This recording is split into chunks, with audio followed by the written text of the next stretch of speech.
Mesdames, Messieurs, bonjour et merci de suivre ce journal sur LCA, la chaîne au cœur de l'Afrique. Voici les titres. Le code électoral a été modifié hier à l'hémicycle à l'unanimité. Seulement 2 voix s'y sont opposées. Dans ce journal, nous reviendrons sur l'ambiance qui a prévalu. Depuis 8 mois, les réfugiés résidant au Burkina sont en grève. Ils clament un meilleur traitement et de meilleures conditions de vie. Un cri de cœur qui interpelle les autorités nationales et onusiennes.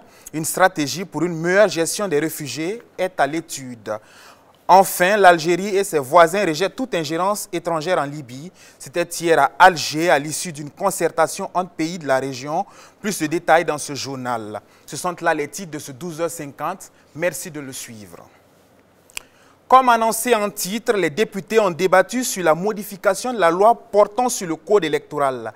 L'objectif de cette modification est de définir les mécanismes consensuels issus du dialogue politique pour l'organisation démocratique des élections. Ce projet de loi a été adopté à l'unanimité. Seul point de divergence, l'utilisation de la carte consulaire comme document d'identification. Gilles Lasda et Sié Constantin Da pour les détails.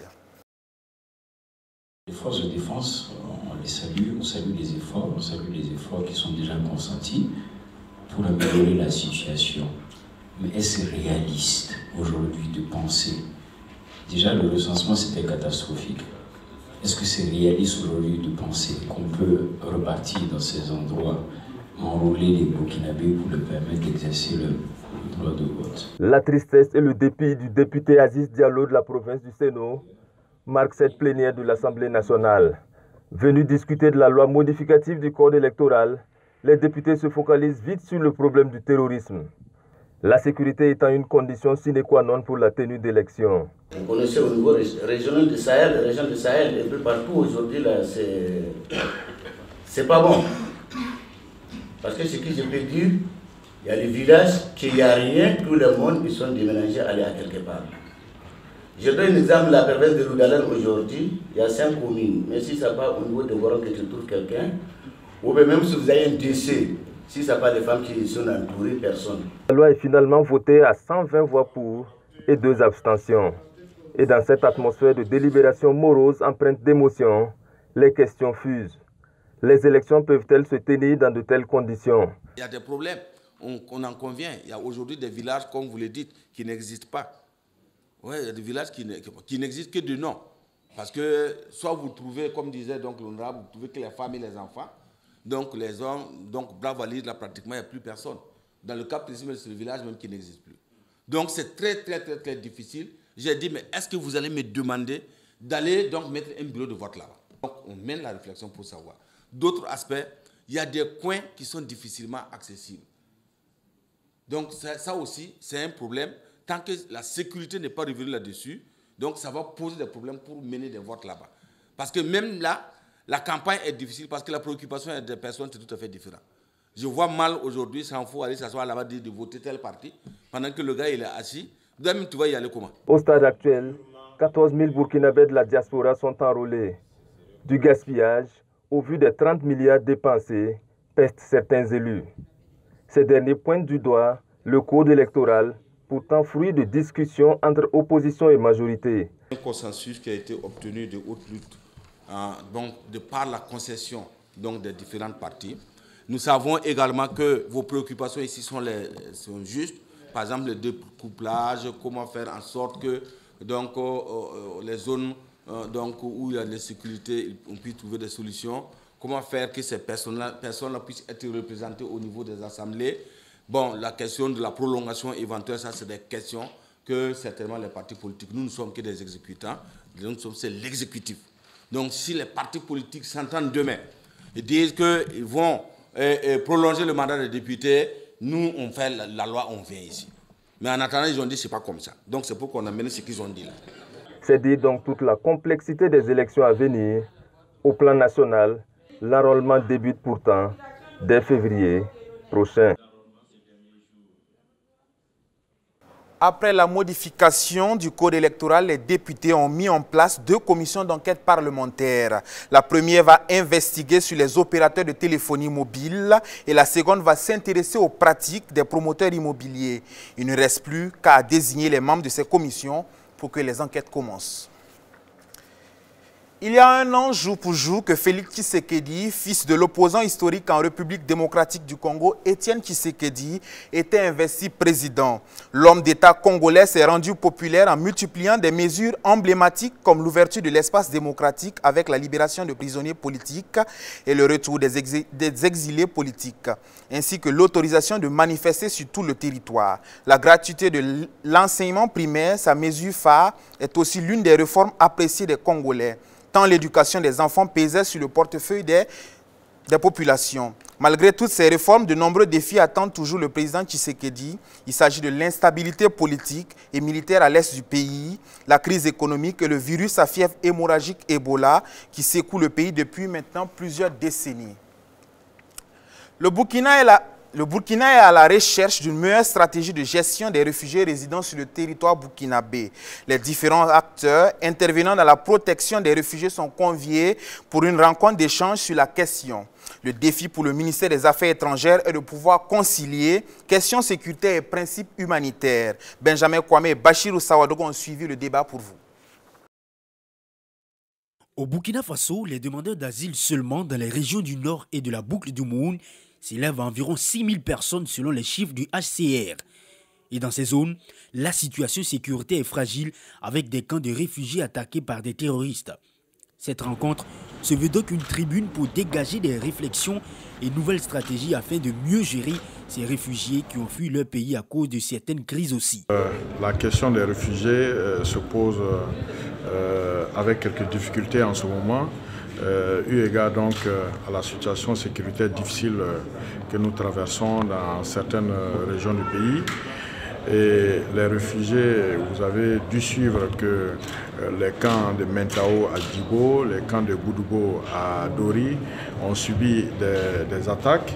Et nous sommes réunis ici pour voir quelles peuvent être les conditions de meilleure sécurisation des camps, mais également comment gérer les mouvements des réfugiés qui sont des personnes libres dans notre pays, mais qui sont dans les camps, évidemment, et comment assurer donc une sécurisation de ces personnes-là, mais aussi dans l'intérêt aussi sécuritaire du Burkina Faso.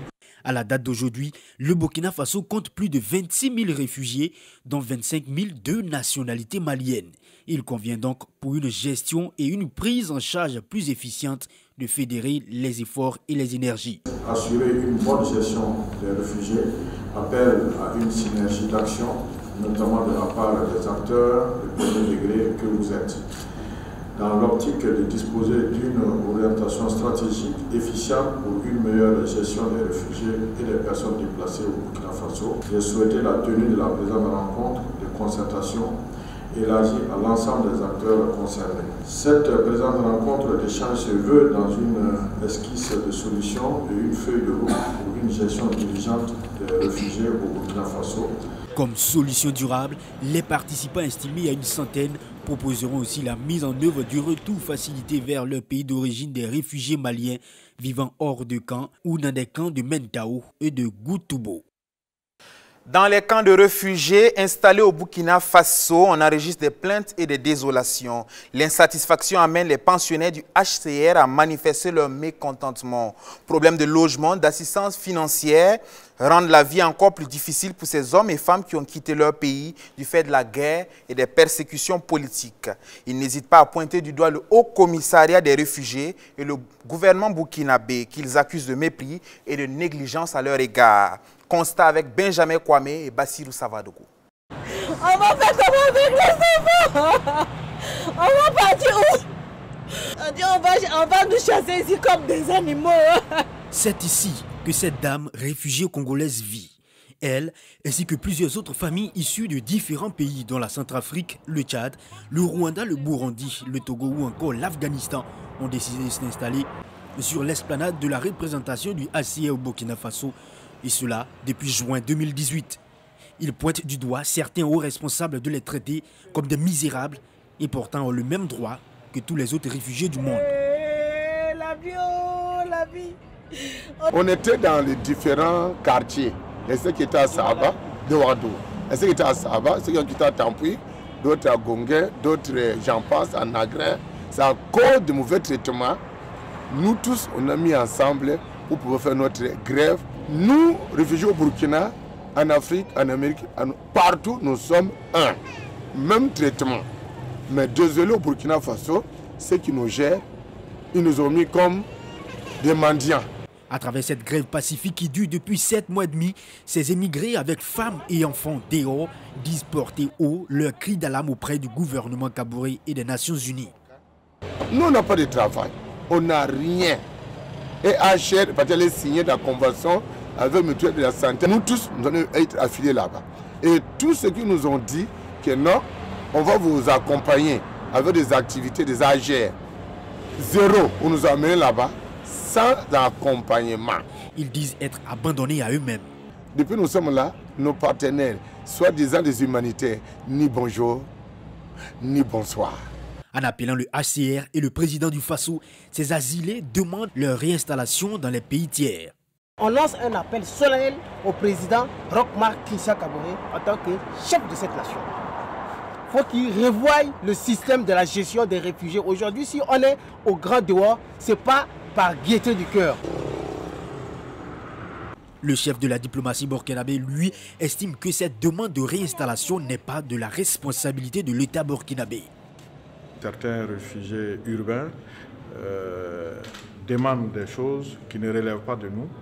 Par exemple, veulent aller ailleurs, demandent l'asile dans d'autres pays, mais c'est la responsabilité de ces pays-là de leur accorder l'asile ou pas, mais ce n'est ni notre responsabilité, ni à ma connaissance celle du HCR. Alpha Barry pense que ces réfugiés devraient retourner dans leur pays car tout semble aller mieux sur leur terre natale. Et le HCR de renchérit qu'après 25 ans, ces réfugiés ne peuvent plus bénéficier des mêmes assistances d'alors. Après 25 ans, il n'y a personne qui peut jouir de la même assistance qu'ils jouissaient quand ils sont arrivés. Donc on ne peut plus leur donner les assistances. Ils auraient dû être intégrés au Burkina. Et comme le ministre l'a dit, s'ils ne peuvent pas s'intégrer, ou s'ils leur demandent qu'ils demandent d'aller dans des pays tiers, ils sont libres d'y aller. Donc nous, on ne peut pas faire plus que la protection. Ces réfugiés urbains disent s'abandonner dans les mains du HCR et du ministre des Affaires étrangères burkinabé, soit pour un rapatriement volontaire dans le pays d'origine ou pour l'intégration locale, sans quoi ils ne quitteront pas ce site, même au prix de leur vie. On ne peut pas faire 7 mois dehors, quitter sans négociation, sans proposition, sans une solution. Si c'est ça là, vous voulez nous écraser.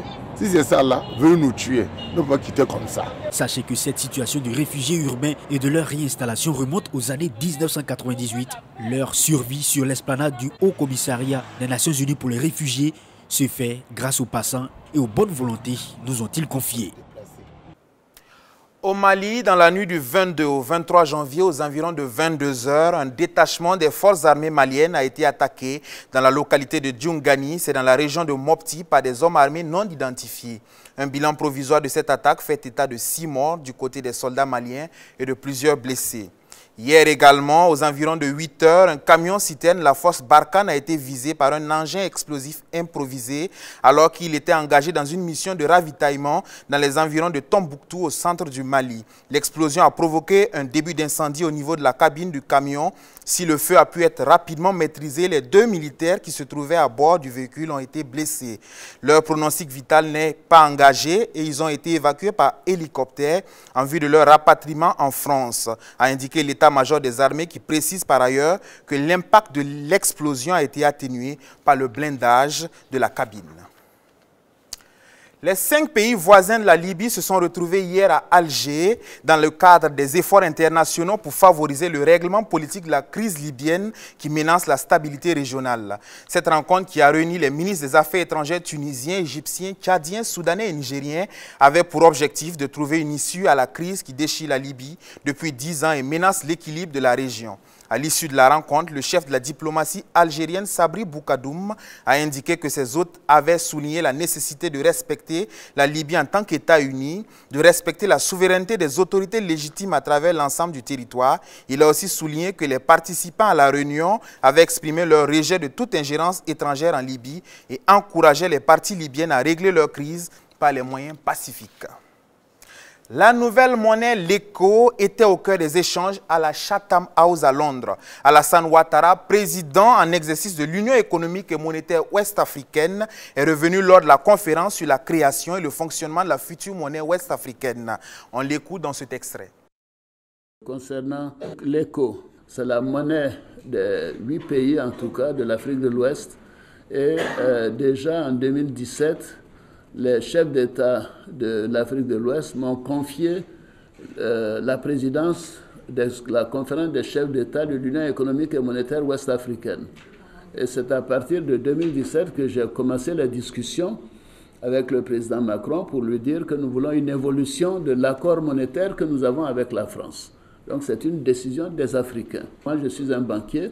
Je considère que l'arrimage à une monnaie dépend du commerce que vous avez avec ces pays. Pour le moment, parce que nous sommes des pays agricoles et notre commerce est avec l'Union européenne, nous sommes mis d'accord, les chefs d'État, que nous continuons la fixité, l'arrimage à l'euro. Parce que c'est ça qui est dans notre intérêt. Nos importations vont vers l'Europe, produits agricoles, cacao, café, etc. Donc nous nous arrimons à l'euro. Maintenant, qu'est-ce qui va se passer? Quand nous arriverons à remplir les critères de convergence, déjà, je pense que les 8 pays de l'UEMOA remplissent quasiment tous les critères de convergence en 2019, mais pas tous encore. Les Cap-Verts remplissent les critères de convergence. S'il y a un ou deux autres pays en 2020 qui remplissent les critères de convergence, ces 10 pays ou 11 pays ou 12 pays commenceront à former l'ECO avec une banque centrale commune et également avec une décision de la parité de la monnaie. Nous continuons de demander la garantie de la France parce que pour notre monnaie, pour la stabilité des marchés. Et depuis que nous avons pris cette décision, vous voyez le marché de Londres, de New York ou de Paris, ça n'a pas bougé. Les taux d'intérêt sur le franc CFA à moyen et long terme, le taux d'intérêt sur notre dette, ça n'a pas bougé. Le taux d'inflation est toujours aussi faible. Je fais preuve d'humilité, mais je suis quand même ancien gouverneur de la Banque centrale, ancien directeur général adjoint du Fonds monétaire international. Je sais ce qui est bon pour mon pays. Donc les propos des populistes ne m'intéressent pas. Là, nous faisons ce qui est dans l'intérêt de nos populations, et nos populations ont un système qui marche. Nous avons 6 mois, vous savez, de réserve de change en devises. Aucun autre pays de la zone ne l'a au sein de la CEDEAO. Alors, donc, nous voulons continuer cette garantie de la France au cas où, mais nous savons que ça ne va pas jouer puisque nous avons suffisamment de devises. On termine ce journal avec cette nouvelle restriction diplomatique aux États-Unis. L'administration de Donald Trump veut limiter les visas octroyés aux femmes enceintes soupçonnées de vouloir accoucher aux États-Unis pour que leur enfant obtienne la nationalité américaine. Elle est en effet accordée à tous ceux qui naissent sur le territoire américain. La mesure entre en vigueur ce vendredi même. Dans un communiqué, la présidence américaine évoque la nécessité de renforcer la sécurité du système d'immigration et de protéger l'intégrité de la citoyenneté américaine. La Maison-Blanche parle d'une industrie du tourisme de la maternité qui surcharge les hôpitaux et alimente les activités criminelles. Selon le département américain, sur 4 millions d'accouchements chaque année aux États-Unis, seuls quelques milliers sont le fait de femmes qui souhaitent obtenir un passeport américain pour leur enfant. C'est tout pour ce journal. Merci de l'avoir suivi. Bonne suite de programme sur LCA, la chaîne au cœur de l'Afrique.